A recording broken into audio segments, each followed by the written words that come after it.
5,000 के नोट पर कायदे आज़म के साथ नवाज शरीफ की तस्वीर लगाने का मुतालबा सामने आ गया। अवाम का कहना है कि सिर्फ बानी पाकिस्तान कायदे आज़म की तस्वीर रखी जाए क्योंकि ये कौमी शनाख्त की अलामत होती है।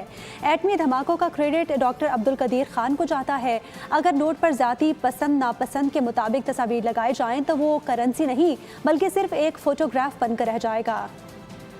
नवाज शरीफ की तस्वीर आप लगाएं, पूरे ख़ानदान की लगाएं, कोई इशू नहीं है। साथ में मरियम नवाज़ की भी लगा लें, जितने से नवाज शरीफ शहबाज शरीफ की भी लगा लें, तो पूरा पाकिस्तान इन्हीं का तो है। नवाज शरीफ की पूरे ख़ानदान की तस्वीर लगाते हैं, 1000 रुपये में भी लगाते हैं, 500 वाले नोट में भी लगाते हैं, 100 वाले नोट में भी लगाते हैं, सब में लगाते हैं। कायदे आज़म की तस्वीर के अलावा किसी की नहीं होनी चाहिए और ये गैर जिम्मेदाराना बात की उन्होंने। सोशल मीडिया पर लोग इसको मजाक समझ रहे हैं। तस्वीर का इशू नहीं है, तस्वीर भले लगा दें लेकिन महंगाई तो कम से कम करें। सारे वज़ीर-ए-आज़म ने अच्छे से काम करे तो यानी सबकी एक एक तस्वीर होना चाहिए पूरे 5,000 के नोट पे। किसी की पसंद नापसंद के ऊपर तस्वीर लगाई जाएंगी तो हमारे नोट के ऊपर मैं समझता हूँ हमारे पाकिस्तान के तमाम लीडरान की तस्वीर हो जाएंगी, फिर वो नोट नहीं रहेगा, एक फोटोग्राफ बन जाएगा। और हम किसी सूरत में भी कायदे आज़म मोहतरम की जो तल्जीज़ है वो बर्दाश्त नहीं करेंगे।